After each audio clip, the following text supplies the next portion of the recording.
gun this Clone War has.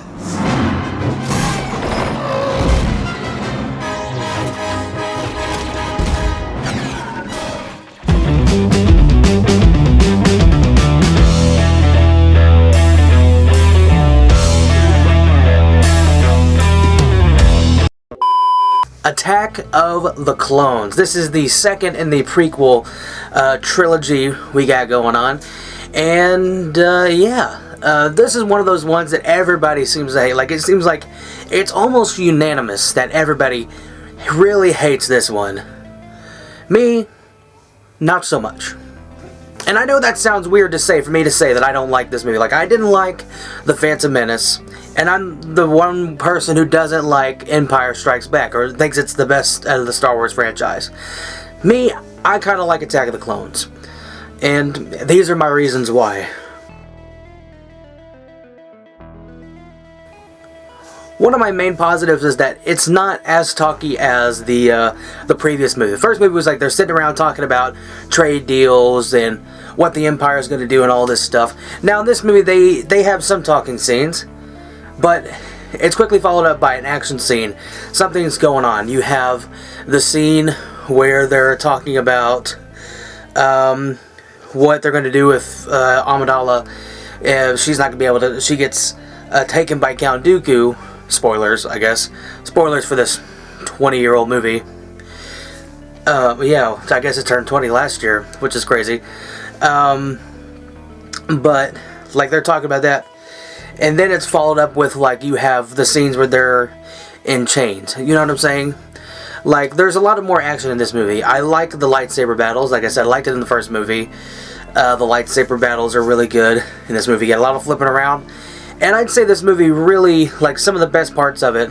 I really like the stuff on Kamino when you have the stuff with Jango and Obi-Wan Kenobi. That's kind of fun because you kind of see Jango as more of a threat. More than you see Boba Fett. Like, everybody really likes Boba Fett for some reason.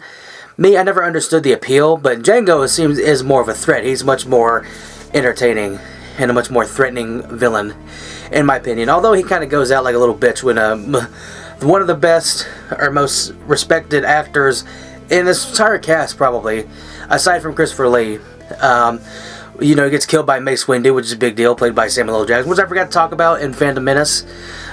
He was like the only person who gets the purple lightsaber. He asked for a purple lightsaber, and he got it, because he's Samuel L. Jackson, of course. But despite the CGI on other parts of the movie, I like the scene, the clones. I mean, they're fake looking, but they do the job. I mean, you're gonna have like a bunch of extras and all that stuff. It just wouldn't make sense. There was gonna be CGI regardless, but I think they don't look as bad as they would have if they had done that back in the 90s. Another cool scene, and this is like one of my last positives, is the scene where they're supposed to be watching out for people trying to attack the senator, and they try to take out the bounty hunter, the changeling thing, which that CGI, I praise the CGI for the clones, doesn't look as bad, but the CGI on the changeling, when it changes back, oh, it looks terrible. So it still has its bad stuff. But I really like that scene where they're flying through the city. Like, that's where the CGI is most helpful. When you're trying to do that, you're trying to show these people falling from these great heights, and it doesn't look as goofy as it does in the original movies, where they couldn't do that. It had to be like rotoed out, or it had to be animated, hand drawn, and stuff like that. So where they use the CGI that enhance certain aspects of it, it really works, and when they do it and it's distracting, it's very distracting. So this movie blended that a little bit more, and I haven't watched it yet, but I'm pretty sure they do that better in the third movie. Now, where my main positives really lie is the dialogue and the acting. Hayden Christensen, I don't know how new he was to acting when he started this movie. I mean, he might have done a couple years before that. Like I said, I'm no actor, but I just think the way he was directed, I think it's on him for being such a young actor, and I think a lot of that is because George Lucas didn't fix it, didn't say like, oh, that wasn't a good take, do it again. He didn't pull the Stanley Kubrick route.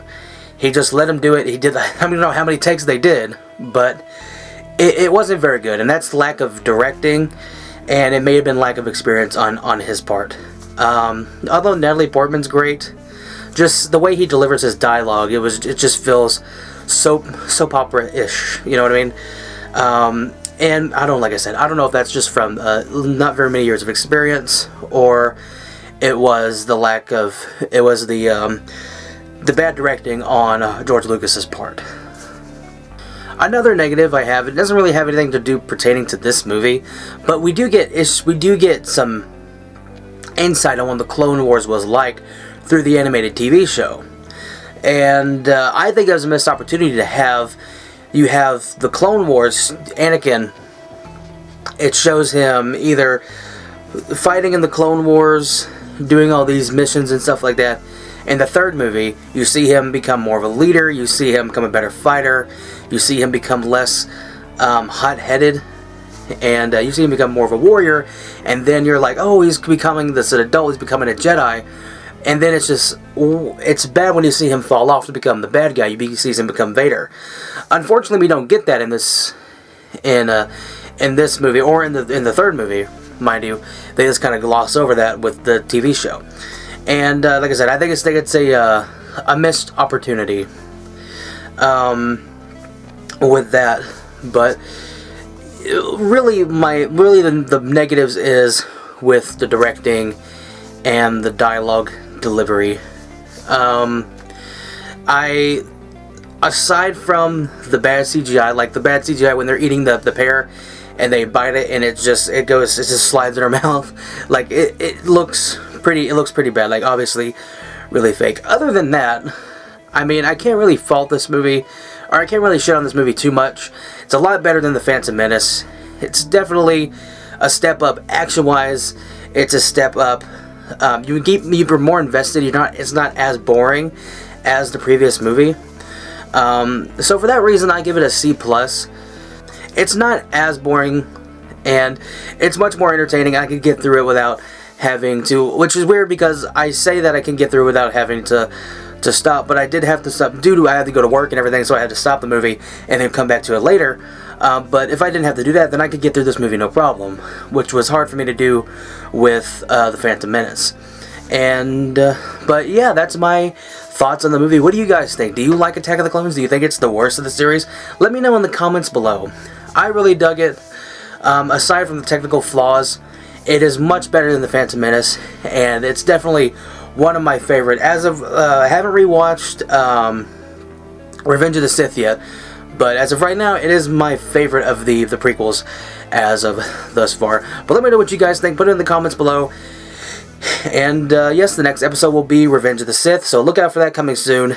And if you want to listen to these videos instead of watching my face for the 10 minutes, be sure to check out the link. You can check out my movie review podcast. It's literally these videos just put on Spotify. You can listen to it on the go without interruptions, without ads, and all that stuff. So check that out. Check the link below.